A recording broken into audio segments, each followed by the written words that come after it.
अस्सलाम वालेकुम। 9th class last lecture में हमने सेल की न्यूक्लियस की डिवीजन पढ़ी थी, यानी कि कैरियोकाइनेसिस पढ़ी थी। आज के लेक्चर में हमने देखना है कि सेल का साइटोप्लाज्म कैसे डिवाइड होता है। तो सेल का साइटोप्लाज्म एनिमल सेल के अंदर डिफरेंट तरीके से डिवाइड होता है और प्लांट सेल के अंदर डिफरेंट तरीके से डिवाइड होता है। जैसे कि आप डायग्राम में देख सकते हैं कि न्यूक्लियस ऑलरेडी डिवाइड हो चुका है। न्यूक्लियस जो है वो 2 हो चुके हैं। अब सेल का जो ये साइटोप्लाज्म है ना, ये सारा जो वाइट में है सारा, ये डिवाइड होगा। एनिमल सेल के अंदर सेल की साइटोप्लाज्म की डिवीजन को हम कहते हैं क्लीवेज। तो क्लीवेज फ्यूरो बनेगी सेंटर में। फ्यूरो कहते हैं लकीर को। तो एक लकीर बनेगी और वो लकीर बनती है माइक्रोफिलामेंट्स की रिंग की। माइक्रोफिलामेंट्स बारीक बारीक से फिलामेंट्स होते हैं, धागे होते हैं जो कि प्रोटीन से मिलके बनते हैं और इसकी रिंग बनेगी। जैसे रिंग होती है ना, आगे से और साइड से, पीछे से, लाइक आगे से और पीछे से होती है। सेम इसी तरह ये रिंग एक आगे से बनेगी और पीछे से बनेगी। लेकिन यहाँ डायग्राम में इसको साथ साथ आप देख रहे होंगे क्यों, लेकिन ये साथ साथ होती नहीं है क्योंकि बोर्ड पे हम इसको आगे से और पीछे से दोनों से शो नहीं कर सकते, तो इसलिए इसको साथ साथ बनाया हुआ है। तो ये रिंग शॉर्ट होना शुरू हो जाएगी, कॉन्ट्रैक्ट होना शुरू हो जाएगी, सिकुड़ना शुरू कर देगी, जिसकी वजह से आप देख सकते हो कि जो सेल मेम्ब्रेन है ना, ये इस तरह से साथ साथ पास पास आना शुरू हो जाएगी। ये रिंग और छोटी होती जाएगी एंड फाइनली ये सेल मेम्ब्रेन को आपस में मिला देगी और जो सेल का साइटोप्लाज्म है वो डिवाइड हो जाएगा और फाइनली सेल की डिवीजन कंप्लीट हो जाएगी, यानी कि 2 डॉटर सेल्स बन जाएंगे। अब हम देख लेते हैं कि प्लांट सेल के अंदर कैसे साइटोप्लाज्म डिवाइड होता है। प्लांट सेल के पास क्योंकि सेल वॉल होती है और सेल मेम्ब्रेन होती है, गोल्जी प्रेटस ऑर्गेनेली होती है जो कि गोल्जी वेजिकल्स बनाती है। जैसे कि लेट्स से कि ये इस वेजिकल को ज़रा बड़ा करके बनाऊं, तो ये वेजिकल की मेम्ब्रेन है और उसके अंदर मवाद भरा होता है, प्रोडक्ट होती है। कौन सी प्रोडक्ट होती है मैं लास्ट में आपको बताऊंगी। तो ये वेजिकल्स, ये थैलियाँ गोल्जी प्रेटस बनाता है। गोल्जी प्रेटस लास्ट चैप्टर में भी हमने पढ़ा था, एक ऑर्गेनेली होती है जो ये वेजिकल्स बनाती हैं। ये वेजिकल्स सेल के सेंटर में आके एक लाइन में लग जाएंगी, तरतीब में आ जाएंगी और आहिस्ता आहिस्ता ये जो वेजिकल्स है ना, ये आपस में फ्यूज़ होना शुरू हो जाएंगी, आपस में जुड़ना शुरू कर देंगी और ये जुड़कर एक प्लेट बना देंगी सेल के सेंटर में। न्यूक्लियस आप देख सकते हो ऑलरेडी कैरियोकाइनेसिस में डिवाइड हो चुका था। इन वेजिकल्स को हम गोल्जी वेजिकल्स का नाम देते हैं।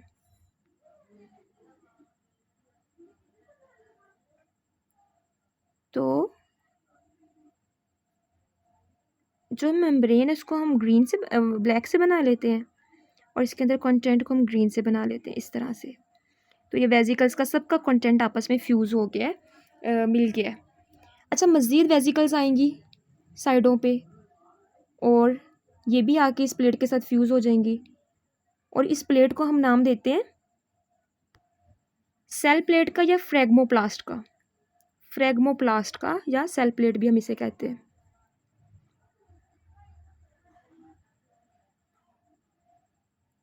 फिर ये माइक्रोट्यूब्यूल्स होती हैं। यहाँ पे माइक्रोट्यूब्यूल्स जो हैं ये प्रोटीन से मिलके बनी होती हैं। ये ट्यूब्यूल्स इस प्लेट को एक इस साइड पे, मतलब हाफ इस साइड पे खींचना शुरू कर देंगी, हाफ इस साइड पे खींचना शुरू कर देगी, जिसकी वजह से ये प्लेट सेंटर से डिवाइड हो जाएगी। यानी कि हाफ प्लेट इधर चले जाएगी, हाफ प्लेट इधर चले जाएगी। तो माइक्रोट्यूब्यूल्स जो हैं ये इनको साइड्स पे ले जाएंगी। आप देख सकते हैं कि जो ये वेजिकल है ना, ये जो प्लेट है, प्लेट की जो मेम्ब्रेन है वो बन जाएगी सेल मेम्ब्रेन का पार्ट इस तरह से, ठीक है। और जो इसके अंदर का मवाद था ना वो चले जाएगा और मिल जाएगा इस सेल वॉल के साथ। यानी कि जो ये कंटेंट था ना अंदर मवाद भरा हुआ था वो सेल वॉल के बनने का था। तो फाइनली जो है जो साइटोप्लाज्म है वो डिवाइड हो जाएगा और 2 सेल्स जो हैं वो बन जाएंगे। होप सो आपको समझ आ गई होगी। अब हम रीडिंग की तरफ चलते हैं। माइटोसिस माइटोसिस सेल की डिवीजन को कहते हैं, जिसमें सेल जो है वो डिवाइड होता है दो डॉटर सेल्स में और दोनों में क्रोमोसोम की तादाद सेम होती है। यहाँ तक इसके डेफिनेशन है। यहाँ पे आप अकरेंस की हेडिंग दोगे। Mitosis somatic cells of eukaryotes में होती है। Prokaryotes also divide to make identical sales. तो यहाँ पे आप हेडिंग दोगे बाइनरी फिशन की। तो बाइनरी फिशन की डेफिनेशन आप यहाँ तक दोगे। तो इसमें एग्जाम्पल में आप दोगे, for example binary fission occurs in bacteria. तो prokaryotes also divide to make identical same cells, but the even steps होते हैं इनके डिवीजन के वो डिफरेंट होते हैं माइटोसिस से। इसी वजह से हम इसको बाइनरी फिशन कहते हैं। फेजेस ऑफ माइटोसिस, सबसे पहले आप हेडिंग दोगे यहाँ पे इन्वेंटर की। तो जर्मन बायोलॉजिस्ट वेल्डर फ्लेमिंग ने दरियाफ्त किए इवन स्टेप्स ऑफ माइटोसिस। अगर आपको स्पीड ज़्यादा लग रही है तो आप सेटिंग में जाके स्पीड को स्लो कर सकते हो। 1880s में दो मेजर फेजेस होते हैं, कैरियोकाइनेसिस और साइटोकाइनेसिस। कैरियोकाइनेसिस की डेफिनेशन डिवीजन ऑफ न्यूक्लियस। इसके बाद यहाँ पे आप हेडिंग दोगे फेजेस की। इसके 4 फेजेस और इनके नाम लिख दोगे इन केस अगर कैरियोकाइनेसिस आपको शॉर्ट में आए।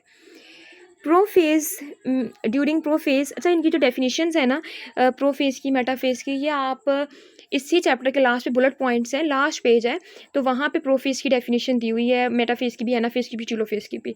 तो वहाँ से आपने इसको शॉर्ट के लिहाज से कर लेना है। यहाँ पे क्रोमाटिन की डेफिनेशन और क्रोमोसोम की डेफिनेशन लास्ट चैप्टर में न्यूक्लियस वाले टॉपिक में जो की थी ना वही करनी है। खैर यहाँ पे अगर ये लॉन्ग में आए तो आप इसको इस तरह से लिखोगे कि प्रोफेज के दौरान जो यहाँ पे आप लॉन्ग में आता है ना, तो यहाँ पे आप क्रोमाटिन की हेडिंग दे सकते हो। जो बारीक बारीक क्रोमाटिन मटेरियल है गाढ़े होना शुरू हो जाएंगे और ठीक मोटे हो जाएंगे, विजिबल नजर आना शुरू हो जाएंगे क्रोमोसोम की शक्ल में। क्रोमोसोम कंसिस्ट होता है दो सिस्टर क्रोमाटिड्स। यहाँ पे आप सिस्टर क्रोमाटिड्स की हेडिंग दे सकते हो। और इसके जो कि अटैच होता है एक सिंगल सेंट्रोमियर से। न्यूक्लियर इन्वेलप न्यूक्लियोलस जो है वो टूट जाता है प्रोफेज के दौरान। सेंट्रोसोम जो है वो सेल का जो डुप्लीकेट हो जाता है 2 में। यहाँ पे आप सेंट्रोसोम की हेडिंग दे सकते हो। सेंट्रोसोम माइग्रेट कर जाता है ऑपोजिट साइड्स न्यूक्लियस। जब व्हेन दे आर माइग्रेटिंग, जब वो माइग्रेट कर रहे होते हैं तो नेटवर्क बनाते हैं। अच्छा यहाँ से स्पिंडल फाइबर्स की डेफिनेशन आप यहाँ से करोगे, यहाँ से द सेंट्रोसोम से। When they are migrating they make a network जाल ऑफ माइक्रोट्यूब्यूल, जिसे हम स्पिंडल फाइबर्स कहते हैं। और यहाँ तक स्पिंडल फाइबर्स की डेफिनेशन है। और उसके बाद द कंप्लीट सेट ऑफ, यहाँ पे माइटोटिक स्पिंडल की डेफिनेशन में आप थोड़ा चेंज करेंगे। The complete set of spindle fibres is called mitotic spindle. यहाँ पे आप हेडिंग दोगे प्रोफेज इन प्लांट सेल। अच्छा ये जो सारी प्रोफेज थी ना ये प्लांट सेल की भी है, एनिमल सेल की भी है, लेकिन प्लांट सेल की यहाँ से एनिमल सेल की नहीं हो सकती, क्योंकि यहाँ अगर आपको एनिमल सेल की सिर्फ प्रोफेज आएगी ना तो आप यहाँ से लेके यहाँ तक लिख दोगे। और अगर आपको प्लांट सेल की आती है तो आप सारा लिखोगे, ठीक है। तो प्लांट सेल में क्या होता है कि सेंट्रोसोम नहीं होते, यानी कि ये जो सेंट्रोसोम है ना जिनसे धागे निकलते हैं, ये वाले धागे बनाने के लिए सेंट्रोसोम प्लांट के अंदर नहीं होते। तो प्लांट सेल में क्या होता है कि एग्रीगेशन जमा होना शुरू हो जाएंगे, ये स्पिंडल फाइबर खुद ब खुद साइटोप्लाज्म में। अब क्योंकि ये जो स्पिंडल फाइबर इसको बनाने के लिए प्रोटीन्स चाहिए, तो प्लांट के अंदर ये प्रोटीन्स खुद ही इकट्ठी होंगी और इकट्ठी होकर ये धागे बना देंगी। नेक्स्ट है मेटाफेज। मेटाफेज के दौरान क्या होगा, स्पिंडल फाइबर जो है वो क्रोमोसोम्स के साथ आके जुड़ जाएंगे, दे अटैच। यहाँ पे आप हेडिंग देंगे, डायरेक्ट मेटाफेज लिखने के बाद लिखना शुरू कर देंगे, they attach at the point of centromere, जहाँ के special connector proteins are present होते हैं। दो स्पिंडल फाइबर्स जो है दोनों साइड से जुड़े होते हैं एक क्रोमोसोम के साथ। क्रोमोसोम अटैच होते हैं स्पिंडल फाइबर्स के साथ, अरेंज कर लेते हैं अपने आप को along the equator of cell, यानी कि सेल के मिड में अरेंज कर लेते हैं। इस तरह से वो मेटाफेज प्लेट बनाते हैं। मेटाफेज प्लेट की अगर डेफिनेशन आ गई ना तो आपने यहाँ से लिखनी है यहाँ तक। नेक्स्ट है एनाफेज। स्पिंडल फाइबर जो है वो अटैच होते हैं क्रोमोसोम के साथ, पुल करते हैं टुवर्ड्स द पोल्स, यानी कि वो जो सिरे हैं उनकी तरफ जाना शुरू कर देंगे। ड्यू टू दिस पुलिंग, खींचने की वजह से क्रोमोसोम सिस्टर क्रोमाटिड्स अलग हो जाते हैं। इस तरह से देयर आर टू सिमिलर, एक जैसे सेट्स ऑफ क्रोमाटिड्स होते हैं जो कि मूव कर जाते हैं towards the poles of the cell, cell के सिरों की तरफ। टीलोफेज में न्यूक्लियर इन्वेलप नया बनता है और around each set of separated chromosome, और न्यूक्लियोलस रीफॉर्म दोबारा बनता है। दोनों सेट्स ऑफ क्रोमोसोम अनफोल्ड खुल जाएंगे बैक इनटू क्रोमाटिन। साइटोकाइनेसिस की डेफिनेशन देखें, it is a division of cytoplasm. यहाँ पे हेडिंग देंगे cytokinesis in animal cell. Animal cell में एक फ्यूरो डेवलप होती है, लकीर बनती है cell membrane. In the cell membrane at equator में बनती है। एट दिस फ्यूरो, इस लकीर पे द साइटोप्लाज्म में रिंग ऑफ माइक्रोफिलामेंट्स बनाते हैं। तो यहाँ पे आप हेडिंग दे सकते हो, इस एडिस फ्यूरो पे आप हेडिंग दे सकते हो क्लीवेज फ्यूरो की। द रिंग जो है वो सुकड़ती है, छोटी होना शुरू हो जाती है, और जो फ्यूरो है वो अंदर की तरफ जाना शुरू कर देगी। इस तरह से पेरेंट सेल जो है पिंच इनटू टू, पिंच कहते हैं जैसे दब जाएगी अंदर को। यहाँ पे आप हेडिंग देंगे साइटोकाइनेसिस इन प्लांट सेल में गोल्जी apparatus जो है वो वेजिकल थैलियाँ बनाएंगे। ये थैलियाँ जो है मिड में चले जाएंगी और फ्यूज़ होकर प्लेट बनाए जिसे हम फ्रेगमोप्लास्ट कहेंगे। तो फ्रेगमोप्लास्ट की डेफिनेशन आएगी तो आप यहाँ से करोगे यहाँ तक, तो ये प्लेट जो है वो आउटवर्ड बाहर की तरफ जाना शुरू कर देगी और इसकी मेम्ब्रेन फ्यूज़ कर जाएगी सेल मेम्ब्रेन के साथ, जिसके नतीजे में फाइनली जो है वो 2 सेल्स बन जाएंगे। होप सो आपको माइटोसिस जो है वो मुकम्मल समझ आ गई होगी। साइटोकाइनेसिस कंप्लीट हो चुकी है। नेक्स्ट लेक्चर में हम मियोसिस स्टार्ट करेंगे।